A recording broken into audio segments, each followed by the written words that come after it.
ভাবুন একবার, এমন একটি দেশ যার জন্ম হয়েছিল রক্তের নদী পেরিয়ে। স্বপ্ন ছিল গণতন্ত্রের, মুক্তির এবং শান্তির। কিন্তু আপনি কি জানতেন, ইতিহাসের পাতায় এমন কিছু কালির দাগ আছে যা আজও শুকায়নি? মনে হচ্ছে সব ঠিক আছে, তাই না? কিন্তু সত্যটা এমন যা আপনার ধারণাকে চ্যালেঞ্জ করবে। ক্ষমতা, ষড়যন্ত্র আর রক্তের এক অদ্ভুত চক্রে বারবার আটকা পড়েছে এই মানচিত্র। ধীরে ধীরে সত্য সামনে আসছে, কিন্তু আপনি কি তা শুনতে প্রস্তুত? আজ আমরা এমন এক ইতিহাসের মুখোমুখি হব যা সচরাচর কেউ বলে না। আজকের বিষয় বাংলাদেশের রাজনৈতিক ইতিহাস। শুরুটা হয়েছিল এক মহাস্বপ্ন দিয়ে। ১৯৭১ সাল, মানচিত্রের নতুন নাম বাংলাদেশ। মানুষ ভেবেছিল এবার হয়তো আর কোনো শোষণ থাকবে না, কিন্তু আসল রহস্য অন্য জায়গায় লুকানো ছিল, যা কেউ তখনও বুঝতে পারেনি। স্বাধীনতা পাওয়ার মাত্র কয়েক বছরের মধ্যেই দৃশ্যপট পাল্টে যেতে শুরু করে। যুদ্ধবিধ্বস্ত দেশ, অবকাঠামো নেই, তার ওপর অভ্যন্তরীণ কোন্দল। রাজনৈতিক বিশ্লেষকদের মতে সেই সময়টা ছিল সবচেয়ে কঠিন। মানুষ আশা করেছিল শান্তি, কিন্তু পেল অস্থিরতা। তারপর এলো সেই রাত, ১৯৭৫ সালের ১৫ই আগস্ট। একটি মাত্র ঘটনা পুরো ইতিহাস পাল্টে দিল। জাতির জনককে সপরিবারে হত্যা। এটা শুধু একটি হত্যাকাণ্ড ছিল না, বরং বাংলাদেশের রাজনীতির গতিপথকে সম্পূর্ণ উল্টো দিকে ঘুরিয়ে দেওয়ার মুহূর্ত ছিল। আপনি যদি ভাবেন এখানেই সব শেষ, তবে আবার ভাবুন, আসল খেলা তো মাত্র শুরু হয়েছিল।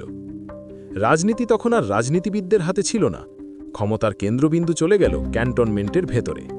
শুরু হলো সামরিক শাসনের এক দীর্ঘ অধ্যায়। জিয়াউর রহমান এবং পরবর্তীতে হুসেইন মোহাম্মদ এরশাদ, এই দুই নাম ইতিহাসের পাতায় বড় জায়গা দখল করে নিল। কিন্তু সবচেয়ে অবাক করার বিষয় হল, সাধারণ মানুষও তখন দ্বিধায় ছিল। একদিকে উন্নয়নের বুলি, অন্যদিকে গণতন্ত্রের শিকল। নথিপত্রে দেখা যায় এই সময়েই রাজনীতিতে হ্যাঁ ও না ভোটের সংস্কৃতি চালু হয়। অনেকে বলেন এটি ছিল গণতন্ত্রের নামে এক অদ্ভুত নাটক। দাঁড়ান, গল্পের মোড় এখানেই শেষ নয়। এই সামরিক শাসনের ভেতরেই জন্ম নিচ্ছিল নতুন এক রাজনৈতিক মেরুকরণ। আওয়ামী লীগ এবং বিএনপি, দুটি ভিন্ন মতাদর্শের দেয়াল তখন থেকেই শক্ত হতে শুরু করে। কেন এমন হলো?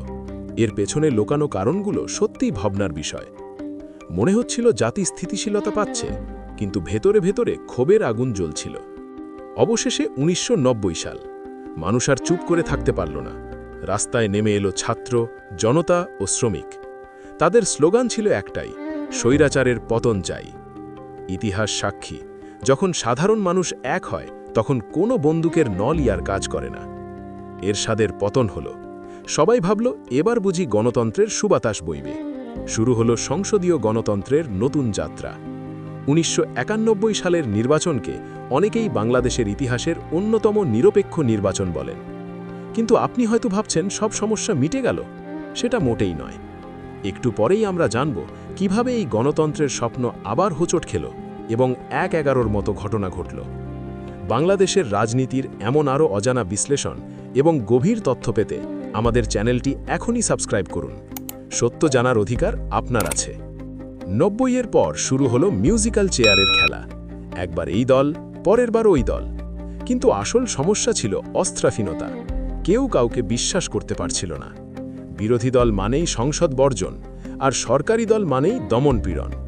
ধীরে ধীরে সত্য বের হয়ে আসছে, কিন্তু চমক তখনও বাকি। ২০০৭ সাল, আবারও রাজনীতির আকাশে কালো মেঘ।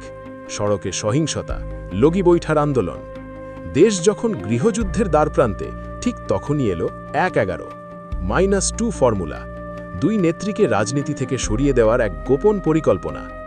গবেষণায় ইঙ্গিত পাওয়া যায় এই সময়টা ছিল রাজনীতিবিদদের জন্য এক বড় শিক্ষা।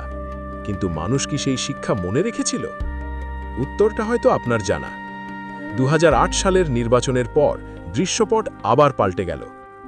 গত ১৫ বছরে বাংলাদেশ অনেক বদলেছে। বড় বড় অবকাঠামো হয়েছে, অর্থনীতি এগিয়েছে, কিন্তু মুদ্রার উল্টো পিঠটাও আছে। বিরোধী মতের স্থান সংকুচিত হওয়া, বিতর্কিত নির্বাচন এবং বাকস্বাধীনতার প্রশ্ন। আন্তর্জাতিক রিপোর্টগুলো বারবার সতর্ক করেছে, গণতন্ত্র এখানে দুর্বল হচ্ছে। সবচেয়ে অবাক করার বিষয় হলো, কেউ এটা কল্পনাও করতে পারেনি যে ২০২৪ সালে কি হতে চলেছে।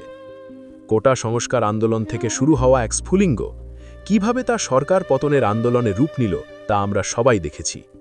মনে হচ্ছিল সরকার অজেয়, কিন্তু ক্ষমতার ভিত যখন নড়ে যায় তখন কিছুই আর কাজে আসে না। এটা শোনার পর আপনার দৃষ্টি বদলে যেতে পারে। কেন বারবার একই চক্রে ঘুরছে বাংলাদেশ? বিশ্লেষকরা বলেন এর মূল কারণ প্রতিষ্ঠান গড়ে না ওঠা। যখনই কোনো দল ক্ষমতায় যায় তারা রাষ্ট্র আর দলকে এক করে ফেলে। আর ঠিক এই কারণেই ইতিহাস বারবার ফিরে আসে। আজ আমরা যেখানে দাঁড়িয়ে আছি সেটা এক সন্ধিক্ষণ। পুরনো কাঠামো ভেঙেছে, কিন্তু নতুন কিছু কি গড়ে উঠেছে? ইতিহাস আমাদের শেখায় ক্ষমতা চিরস্থায়ী নয়, কিন্তু ক্ষমতার মোহ মানুষকে অন্ধ করে দেয়। এখন প্রশ্ন হলো, আমরা কি এই বৃত্ত থেকে বের হতে পারব, নাকি আবার কয়েক বছর পর একই গল্পের পুনরাবৃত্তি দেখব? সত্যটা হলো, দেশের মালিক কোনো দল বা নেতা নয়, দেশের মালিক আপনি। আপনার সচেতনতাই পারে এই ইতিহাস বদলাতে। একটা কথা মনে রাখবেন, ইতিহাস কেবল অতীত নয়, এটি ভবিষ্যতের আয়না। আপনি সেই আয়নায় কি দেখছেন? কমেন্টে জানাতে ভুলবেন না। এমন আরও ভিডিও পেতে আমাদের চ্যানেলটি এখনই সাবস্ক্রাইব করে আমাদের পাশে থাকুন। ধন্যবাদ।